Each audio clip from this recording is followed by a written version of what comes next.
grand creator what the apple is to this. You see do you see where I'm leading on this?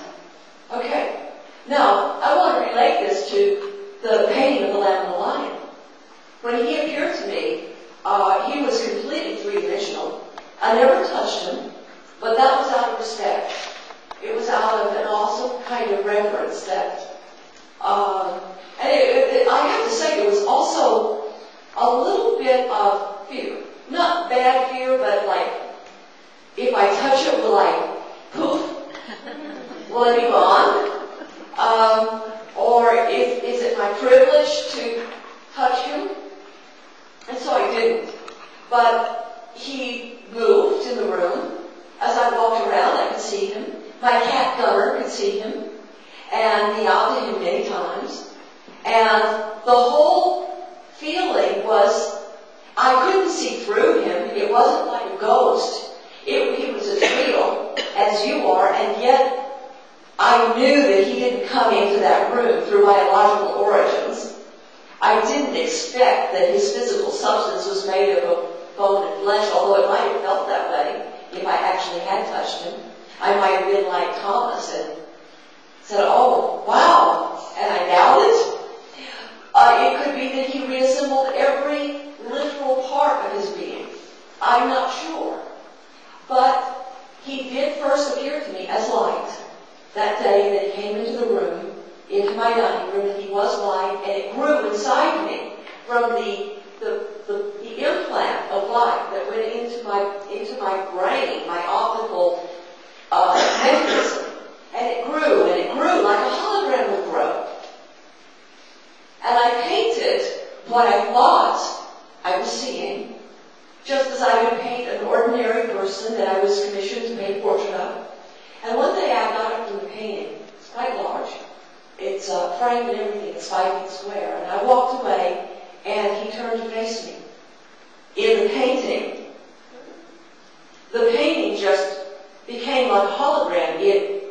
And I ran to the other side, and it was there. And I went to the other side, and he turned to face me there. And actually, it does happen even in the reproductions. It's not quite as dramatic in the reproductions because they're not as vivid as the original painting, but it is definitely there, even in the postcard. You can hold it with different...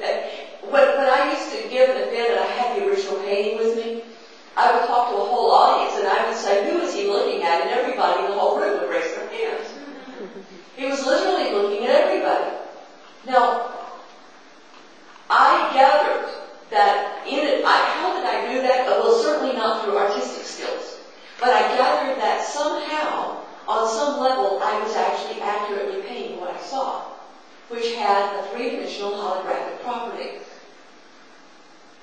On July the 19th of that year, after I created the painting, we were showing it at an Episcopal church, and an overhead light broke loose and it fell. And it crashed into the painting. It tore the painting. And I was pretty crushed, to say the least. It brought a profound heartache, but also a profound question mark. Like, why didn't he protect this painting? Where was, if you want this painting here, why are you not thinking, how did this accident happen? Because I had faith that or at least I thought I had faith, that where he was concerned there were no accidents. But it happened. And I managed to cope with that moment and get through the rest of the day, but it wasn't easy. And at the end of the day, I put the painting in its case and took it home. I was actually planning to take it to a conservatory, not because you can actually fix a painting. You can't. You can't patch it on the back, and you can paint it on the front, but you can't take a warp out. It had a 1-inch complete incision and about a 5-inch dent in the painting where the light picture is. And you can't take the dent out. You can patch it to keep it from getting worse. And I thought, well, I don't know what I'm going to do with this. I mean, I can't show it now. It sounds to me like he doesn't want it, and maybe I was doing the wrong thing. So I go in and I pull it out the next morning. And the painting's whole. Completely whole. I don't mean patched. You actually can't put glued the edges, you'd know it. And you can't glue the edges. There was not a fiber abraded. There was not a fleck of paint off. There was no warping. It was as tightly stretched as the day the original painting had been stretched. Now, both the miracle and the injury had been witnessed. I took the painting back to the church, and the people who had witnessed the injury, we regathered and just rejoiced and expressed gratitude and awe and wonder over what had happened. There wasn't any explaining it, and I was just kind of, as if I hadn't seen enough already.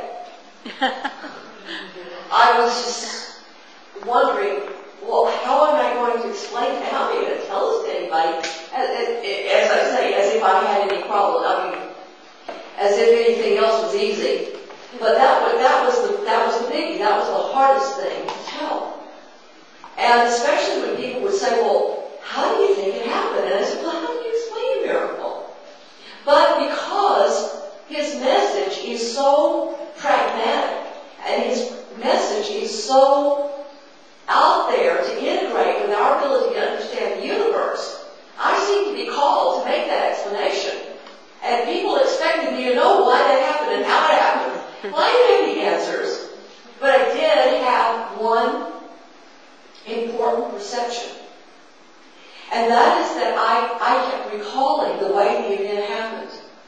And on one side, I could see myself almost experiencing the whole day as if the injury never happened. And then I could see myself going through the day with the injury happening. And it happened, and I was hurt, and it was hurt. I actually fell to the floor to try to catch the painting and knock my shoulder out, trying, because the frame was very heavy. And I saw that whole chain of events happening over there, and I saw another chain of events happening over there. What was going on? Was I literally in a parallel universe? Was I retouching the place where he had been to visit me? Or where he had taken me? Was this manifest evidence of two dimensions coexisting? I'm not sure, but I do genuinely, authentically have two sets of memories about how that day unfolded. And on the side where the injury didn't happen, it seems as though it couldn't have happened. I was in a perfect world where things like that didn't happen.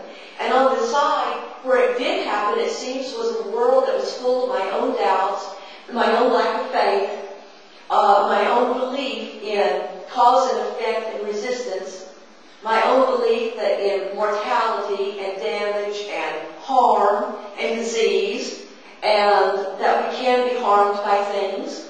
It was the world of all my doubts. It was the world where I really didn't have that much faith, despite the fact that I claimed I did. And it occurred to me to remember that Yeshua said every time you perform a miracle, it is your faith that made you whole. So was he giving us a secret that perhaps there are many sides of where we live? Is it possible that there is a part of us that is never known? Harm or damage or unhappiness? The part that was born as a perfect child, that entered this life as an angel and will exit this life with the angels, that has never left heaven, that has never left our Creator, our Father, our Mother? Is it possible that there's part of us that can be perfect? Yeshua was constantly referring to the two sides of humanity. Sometimes he didn't put them together quite like this. But at times he would say, there is none without sin. And then at other times he would say, be ye perfect, and even as your Father in heaven is perfect. So how do you put these two sides together, these two equations?